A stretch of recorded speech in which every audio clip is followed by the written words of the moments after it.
안녕하십니까. 테니스 라켓 진동 저감을 위한 댐프너 설계를 연구한 건국대학교 장비가 실력팀의 김동혁입니다. 이번 연구 발표는 연구에 대한 전반적인 배경 설명이 있는 서론, 라켓 진동 해석과 댐프너 효과에 관한 내용들의 본론, 마지막으로 진동 감소에 가장 효과적인 댐프너를 선정한 결론으로 목차를 나눴습니다. 장비가 실력팀의 연구 주제는 많은 사람들이 즐기는 스포츠인 테니스와 관련되어 있습니다.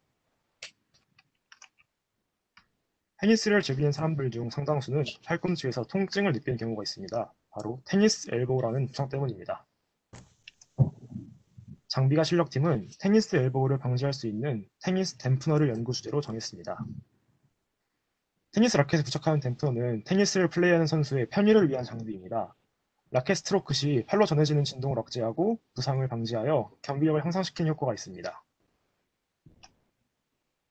이번 연구의 목적은 라켓 댐프너의 효과를 진동 측면에서 분석하고 더 나아가 다양한 댐프너 형상에서 따른 진동을 분석하여 가장 효과적으로 진동을 감소시키는 댐프너의 형상을 설계하는 것입니다.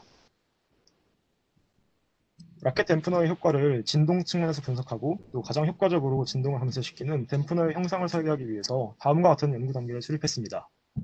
연구 단계는 크게 두 가지로 나눠집니다. 첫째, 라켓 진동 특성 분석 단계에서는 기본적인 라켓 형상을 제작하고 하중과 변이 경계 조건을 결정하여 과도응답 해석인 Transient Response 해석을 진행했습니다.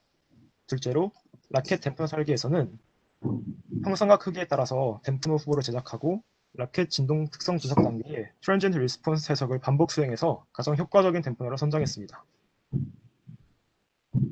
먼저 댐프너를 장착하지 않은 일반 라켓에 대한 진동 해석 과정입니다. 해석에 사용할 테니스 라켓 형상을 CAD 프로그램을 제작한 뒤 라켓의 부품별로 물성치를 입력하였고 CAD 형상 제작 시에는 최대한 해석에 용이하도록 간단하게 단순화했습니다. 머싱 단계에서는 스트링과 프레임의 엘리멘트 연결을 위해서 RB2를 이용했습니다. 라켓에 가해지는 하중은 공과 라켓의 접촉 시간이 0.02초라는 것을 참고하여 라켓이 공을 때리기 직전과 직후의 시간을 속도를 이용해서 계산했습니다. 이때 스핀을 무시한 이유는 회전 운동보다는 병진 운동이 진동에 더욱 주요할 것이라고 생각했기 때문입니다. 0.02초간의 임팩트를 표현하기 위해서 타임 디펜던트 로드 케이스를 설정했고 0에서 1초간의 응답을 관측했습니다. 하중 경계 조건의 위치로는 라켓과 공의 접촉 면적을 표현하기 위해서 4개의 노드에 스트링에 동시 하중을 부여했습니다. 또한 테니스 플레이 시 중심인 스위트 스폿에서 벗어날수록 손으로 전해지는 진동이 커졌던 경험을 토대로 위와 아래 그리고 중간 부분 총 3가지 영역에 대해서 충격에 대한 진동을 해석했습니다. 구속 조건으로는 가상의 블록으로 라켓 그립을 잡고 있던 과정에서 핸들 부분에 6자유도 구속을 부여했습니다.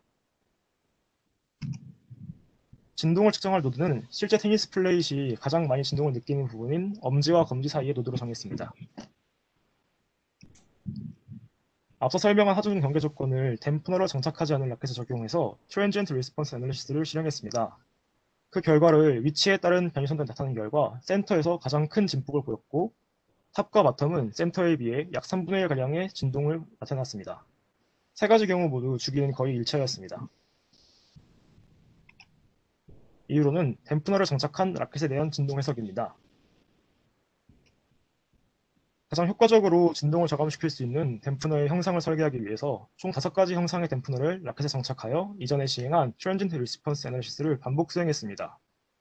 이때 설계안들의 제작 기준은 가장 기초적인 정사각형 댐프너에서 길이를 증가시킨 2안과 3안, 그리고 모양에 대한 실험을 위해서 4안과 5안을 보완했습니다. 첫 번째 설계안 후보인 작고 간단한 댐프너, 스몰 댐프너입니다.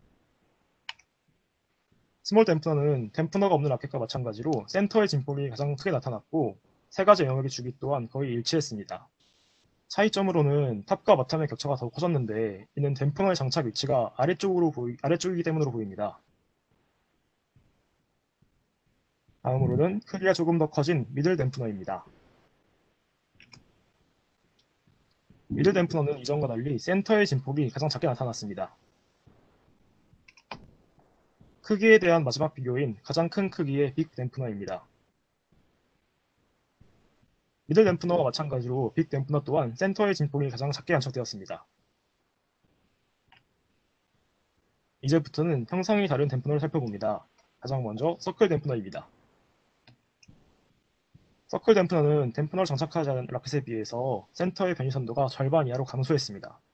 또한 탑과 바텀의 크기 순서가 역전했습니다. 마지막, 다섯 번째 설계한 후보, 타원형 모형의 오벌 댐프너입니다. 오벌 댐프너는 원과 거의 비슷하지만 세 가지 영역 모두에서 진폭이 조금 더 커진 경향을 보였습니다. 지금부터는 다섯 가지 설계안들을 비교 분석해 보겠습니다.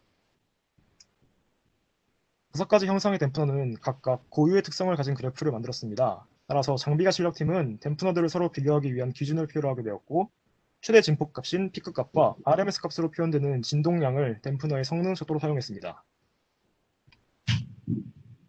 다섯 가지 댐퍼의 효과를 확인하기 위해서 해석을 진행한 결과 선도는 다음과 같았습니다. 가장 큰 진폭이 가해지는 중심 타격 시 다섯 가지 모양의 댐프너 모두 댐프너가 없을 때에 비해 작은 피크값을 보입니다.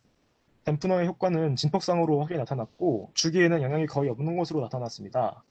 피크값 조사 결과 피크값을 가장 작게 생성한 3번 설계안의 빅 댐프너가 가장 우수했습니다. 세 가지 영역에 대한 트랜지언트 리스폰스 해석을 진행해서 댐프너별로 진동량을 RMS 값으로 비교한 결과 최소 27.2%, 최대 78.3%의 진동량 감소 효과를 가진 것으로 나타났습니다. 피크 값에서와 마찬가지로 진동량 RMS 값으로 비교한 결과도 빅 댐프너가 가장 우수했습니다. 댐프너의 형상에 따른 과도응답 특성을 요약하자면 첫째로 길이가 길어질수록 센터의 임팩트에 의한 진동의 진폭이 감소해서 결과적으로는 전체적인 진동량이 감소함을 알 수 있었습니다. 모양에 따른 특성으로는 사각형과 원형은 거의 유사한 선도를 보였고 타원형의 댐퍼는 세 가지 영역상에서 나머지 모양보다 진폭성으로 조금 더 큰 선도를 보였습니다. 이 중 가장 효과적인 댐프너는 댐프너가 없는 라켓에 비해서 피크값이 3.7%인 작은 값을 가지며 78.3%의 진동량 감소 효과를 가진 빅 댐프너입니다.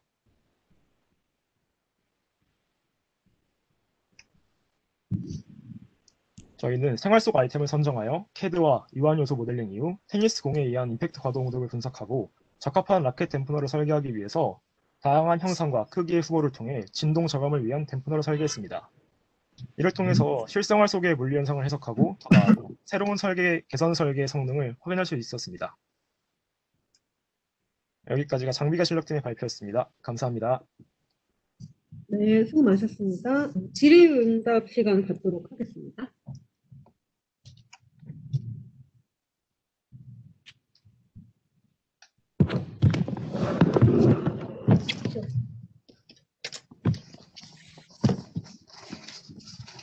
안녕하세요. 한국 MSC 정보시계라고 합니다. 저희 보통 이번에 이제 처음 유일하게 이제 진동 해석에 대해서 사용하셨는데요.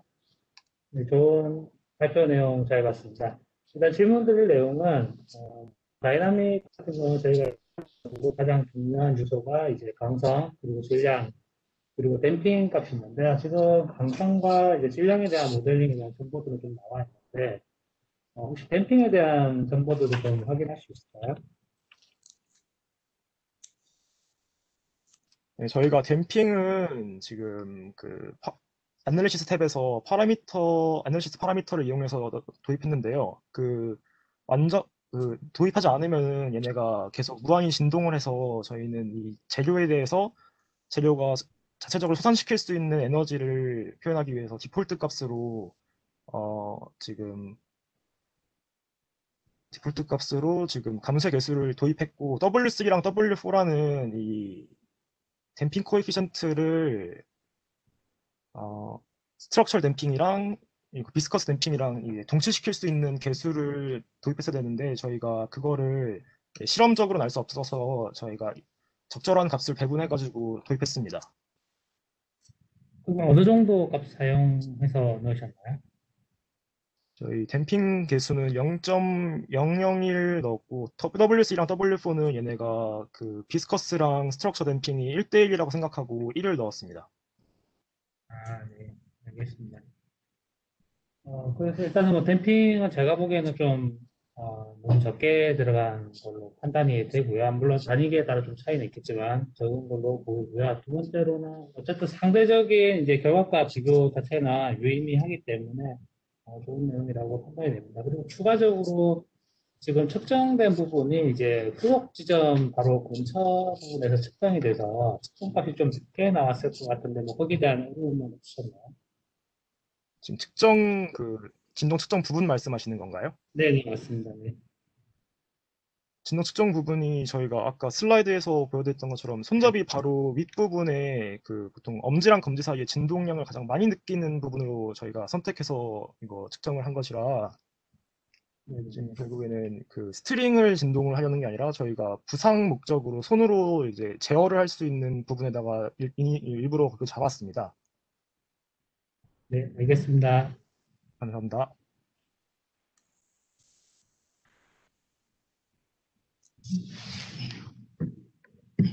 추가 질문 해주시기 바랍니다.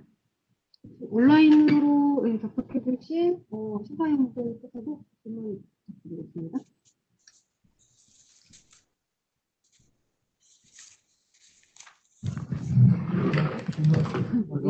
마지막이죠? 네, 팀. 네, 구조해석 마지막. 네. 네, 안녕하세요. 포스코의 권혁선이라고 합니다. 네. 네, 팀 다 잘 들었고요. 제조회사에서 오다 보니까 이제 해석이라는 게 여러 가지 응용 분야가 있지만 혹시 머티리얼 프로퍼티가 가장 중요한 요소이기도 하고 그런 것 같아요. 그래서 혹시 그거를 좀 프로퍼티를 넣을 때 조금 재미있었던 거나 좀 아쉬웠던 점이 있으면은 말씀해 주시고요. 그리고 다른 팀들도 이런 재료들에 대해서 조금 더 한 번 더 생각해 봤으면 좋은 기회가 될 것 같아요.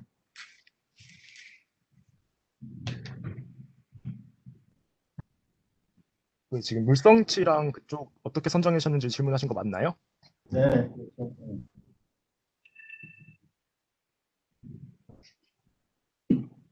그렇죠.